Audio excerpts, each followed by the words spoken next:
عن أبي المهلب عن عمران بن حسين رضي الله تعالى قال بينما رسول الله صلى الله عليه وسلم في بعض أسفاره وامرأة من الأنصار على ناقة فلجرت لعنتها فسمع ذلك رسول الله صلى الله عليه وسلم فقال خذوا ما عليها ودعوها فإنها ملعونة. இம்ரான் இப்னு ஹுசைன் ரலியல்லாஹு தஆலா அவர்கள் அறிவிக்கின்றார்கள், நபிகள் ஸல்லல்லாஹு அலைஹி வஸல்லம் அவருடைய பயணத்தின் ஒரு நேரத்திலே ஒரு அன்சாரி பெண் அவர்கள் ஒட்டகத்தின் மீது பயணித்து வந்தார்கள்.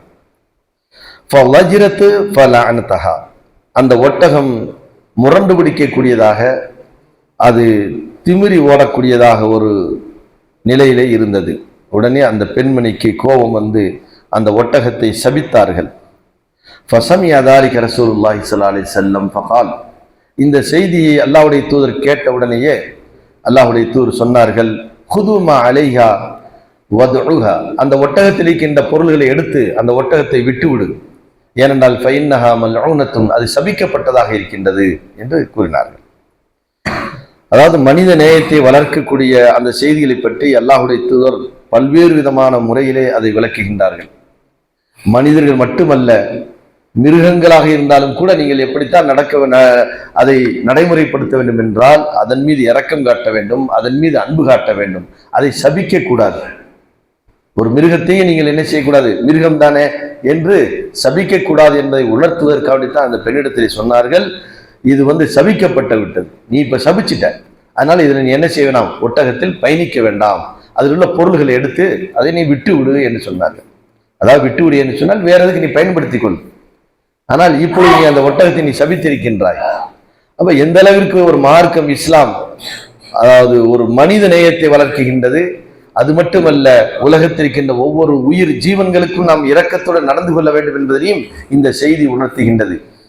எத்தனை பேர்கள் என்ன செய்கின்றார்கள், உயிர் மிருகங்களை வதைக்கின்றார்கள், வதைக்குவதை பெருசாக எடுத்துக்கொள்ள மாட்டார்கள். ஆனால் மனிதர்களை வதைப்பது அதை சாதாரணமாக எடுத்துக்கொள்ளக்கூடிய நிலைதான் இன்றைக்கு இருக்கின்றது. அதே போன்று அல்லாஹ்வுடைய தூதர் சொன்னார்கள், யார் ஒருவர் இந்த பூமியில் இருக்கக்கூடிய ஒரு பொருளின் மீது அன்பும் இரக்கமும் காட்டுகின்றார்களோ அவர்கள் மீது வானத்தில் இருக்கின்ற வானவர்கள் என்ன செய்வார்கள், இரக்கம் காட்டுவார்கள். ஆகையினால் அன்பையும் நேசத்தையும் தான் இந்த உலகத்தில் நீங்க என்ன செய்ய வேண்டும், விதைக்க வேண்டுமே தவிர மனிதனுக்கு துரோகம் செய்யக்கூடிய, மனிதர்களுக்கு எரிச்சலை தரக்கூடிய, ஒரு சபிக்கக்கூடிய வார்த்தைகளை சொல்லுவது மிகப்பெரிய ஒரு தண்டனைக்குரிய செய்தி மட்டுமல்ல. அல்லாஹ்வுடைய தூதர் இன்னொரு செய்தியை சொன்னார்கள். அதாவது قال لا ينبغي لصديق لا ينبغي لصديق ان يكون لعانا, ஒரு உண்மையாளன், உண்மை பேசக்கூடிய ஒரு மனிதன் யாரையும் சபிக்க மாட்டான் அப்படின்னாங்க. அப்ப நான் ஒருத்தனை நாசமா போ, நீ அழிஞ்சு போயிடுவ, நீ உருப்படவே மாட்ட, இது போன்ற வார்த்தைகள் இருக்குது. எவ்வளவு கடுமையான வார்த்தை, நீ உருப்படவே மாட்டேங்கிற வார்த்தை சாதாரணமாக பெற்றோர்கள் பிள்ளையை பார்த்து சொல்லி விடுகின்றார்கள், அல்லது ஒருவரை பார்த்து சொல்லி விடுகின்றார்கள்.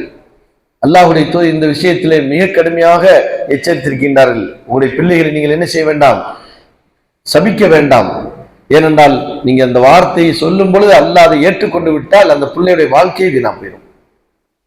ஆகையினால் உங்களுடைய பிள்ளைகளை நீங்கள் சபிக்க வேண்டாம் என்று பெற்றோர்களுக்கு எச்சரிக்கை செய்தார்கள்.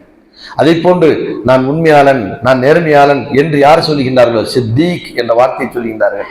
நான் யாரையும் நான் பொய்யே பேசியதில்லை, நான் உண்மையைத்தான் பேசியிருக்கிறேன் என்று யார் சொல்லுகின்றார்களோ அவர்கள் லஆனாக, பிறரை சபிக்கக்கூடியவராக ஆக மாட்டார்கள் என்று சொல்கின்றார்கள். நபிகள் ஸல்லல்லாஹு அலைஹி வஸல்லம் அவர்கள் யாரையும் சபித்தது கிடையாது. எந்த ஒரு மனிதர்களையும் அவங்களுக்கு எவ்வளவு துரோகம் பண்ணி இருக்கின்றார்கள், ஆனால் அவர்கள் சபிக்கவில்லை. என்ன சொல்வார்கள், யா அல்லாஹ் நீ பார்த்துக்கொள். மக்கா காஃபிர்கள் செய்த துரோகத்தை விட வேறொன்றும் வேற யாரும் எவரும் செய்து விடவில்லை. அவ்வளவு பெரிய துரோகத்தை செய்தும் கூட அல்லாஹ்வுடைய என்ன சொன்னாங்க, யா அல்லாஹ் இவர்களை நீ பார்த்துக்கொள், உன்னுடைய இஷ்டம், அவருக்கு இதாயத்து கொடுப்பதா இருந்தால் கொடுத்து விடு, இல்லை என்றால் நீ தண்டனை கொடுப்பது என்றால் அது உன்னுடைய இஷ்டமாக இருக்கின்றது. அதே போன்று இப்ராஹிம் அலைஹிஸ்ஸலாம், ஈசா அலைஹிஸ்ஸலாம் அவர்களும் நாளை மறுமையில கேட்கும்போது கூட எப்படி சொல்வார்களாம், இறைவா உன்னுடைய அடியார்கள் அவருடைய பாவத்தை மன்னிவிடு, ஆனால் நீ அதிகாரம் உள்ளவன், உன்னுடைய அடியார்களாக இருக்கின்றார்கள், அவர்களை மன்னித்து விடு என்றுதான் கேட்பார்களாம். ஆகையினால் ஒரு மனிதர்களே இருந்தாலும் சரி அல்லது மிருகங்களாக இருந்தாலும் சரி சபிக்கக்கூடிய ஒரு சூழ்நிலையை நாம் என்ன செய்யக்கூடாது, ஏற்படுத்தக்கூடாது.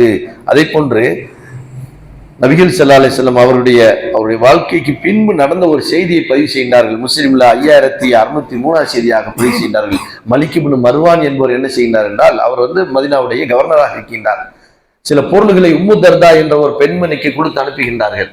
அவங்க சஹாபி, அவங்களுக்கு சில அன்புகள் பெயர் கொடுத்து அவர் கொடுத்தவரிடம் சொல்லி விடுகின்றார்கள், அந்த பெண்மணியை நீங்கள் அழைத்து வாருங்கள், எங்க அரண்மனைக்கு அழைத்து வாருங்கள்.